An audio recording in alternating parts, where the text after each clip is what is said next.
Charlie Parker was an American jazz musician, primarily playing the alto sax, also known as Bird or Yardbird. He is known for his innovation in soloing and making jazz more intellectual than just entertainment. He is one of the founders of bebop, breaking the confines of key and using all 12 notes available. He particularly had a breakthrough whilst in a practice session playing a track called Cherokee in 1939. His career took off in the second half of the 40s after the war, and after making a lot of well-regarded albums, he died in 1955.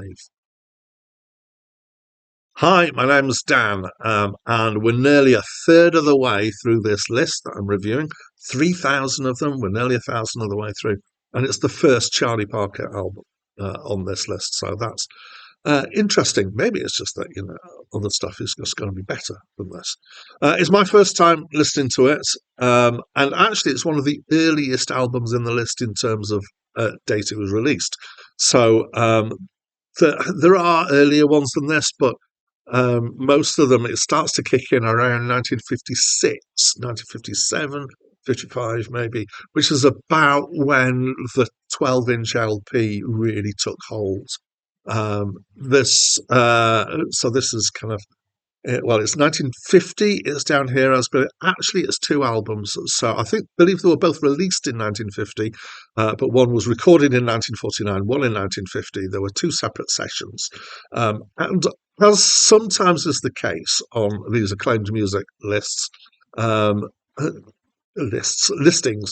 There is some kind of ambiguity over different versions and re-releases and what is the intention of how it's been listed as acclaimed music. And I try and take a reasonable approach to interpreting what I'm actually going to listen to and review as a result.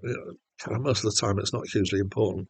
What I decided on this occasion was to listen to both of those two original albums that were released on 10-inch, as I said, LP. I believe that's 33 and a third, so they were both about 6 tracks, so the whole thing's kind of double that. It's instrumental jazz. We've got Charlie Parker on alto sax. It's not a small band, but it's not a big band either. It's somewhere in between. As it says in the title, there's quite a dominance or a presence of strings here. There's also one of the bands has a French horn, both have an oboe, both have a harp, and they have bass and drums. The only other name that I recognised, and bear with the fact that I am not a jazz fanatic, is Buddy Rich on drums. So these are jazz standards, and there were kind of 2 or 3 tracks here that I knew the songs of, and the overall feel I would describe as being easy listening.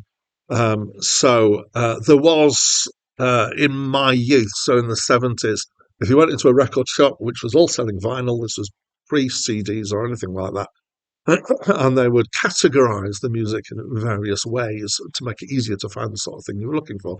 And there was quite often a category of easy listening, and that would include people like Mantovani and stuff on the Music for Pleasure label. And this would have fitted squarely in there in my head.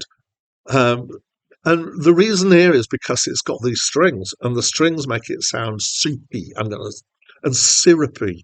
It sounds like film music all the time. It sounds like early Disney stuff, which is really the films that I've seen mostly from this time. So, Bambi, Dumbo kind of feel. And it's kind of, and it's got this kind of, faintly emotive feel to it.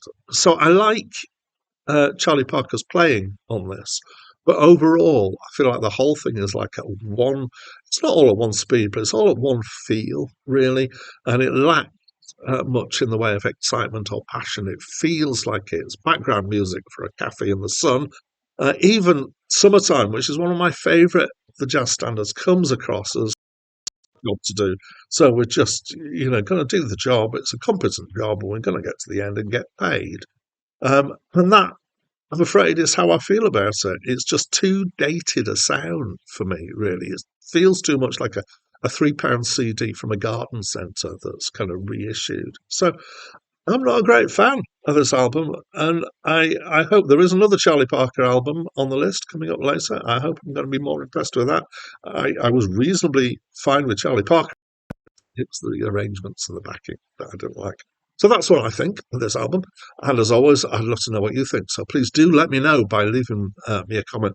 By all means, tell me how wrong I am about this album. If you love it, then please do weigh in. I'd love that. The next review on this channel is going to be of the Walter Carlos album, Swift on Bar. And that's it from me for now.